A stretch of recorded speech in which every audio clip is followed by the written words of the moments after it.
ଆଜି ସେଇ ଶ୍ରାବଣୀର ପ୍ରତିଛବି ସୁଧା ବିବାହ କରିଛି। ନାଇଁ, ମୁଁ ତମକୁ ବିବାହ କରିନି। ମୁଁ 10 ଲକ୍ଷ ଟଙ୍କାକୁ ବିବାହ କରିଛି। ତମେ ମୋ ସ୍ୱାମୀ ନୁହଁ। ମୋ ସ୍ୱାମୀ 10 ଲକ୍ଷ ଟଙ୍କା। ହଁ, ତମେ ମୋ ସ୍ୱାମୀ ହେଇପାର, କିନ୍ତୁ ମୁଁ ତମ ସ୍ତ୍ରୀ ନୁହେଁ। ମୁଁ ଆଉ କାହାର ସ୍ତ୍ରୀ।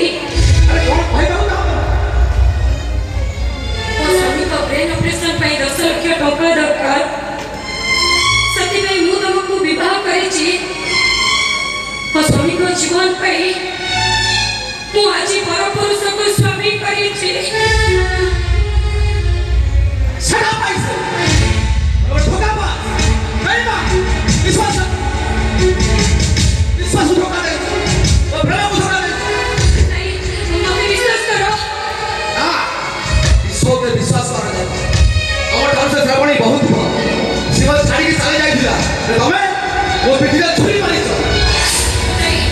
ତମେ ସେମିତି କୁହନି।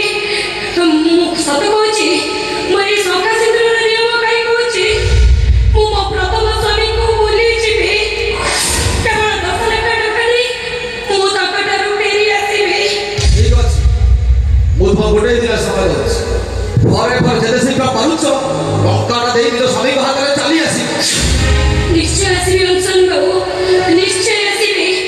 ଯଦି ମୁଁ ନ ଫେରିଲା ତାହେଲେ ଭଗବାନ ମୋତେ ସହିବେନି। ମୁଁ ଟଙ୍କାଟା ଦେଇ ସାଙ୍ଗେ ସାଙ୍ଗେ ଫେରି ଆସିବି। ଶୁଣ,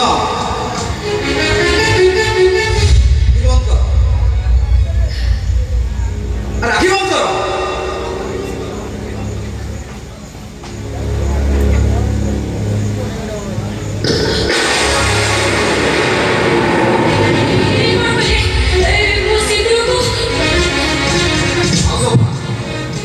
ସକାଳେ ଆଜି ଅଂଶୁମାନ ବିବାହ କରିଥିଲେ।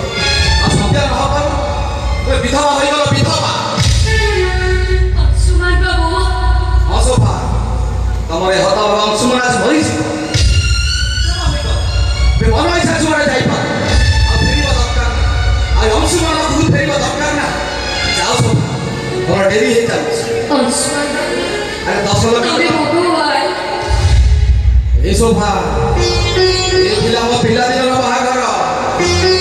କାନ୍ଦୁଛ ସୋଫା?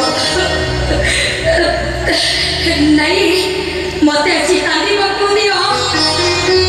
ଏଇଟା ଆନନ୍ଦର କାନ୍ଦ। ଏଇଟା ପିଲାଦିନର ମିଛି ମିଛିକା କାନ୍ଦ। ଅଂଶୁମାନ ବାବୁ, ମତେ ଯିବାକୁ ଦିଅ। ତା ନହେଲେ ଫେରି ହେଇଯିବ।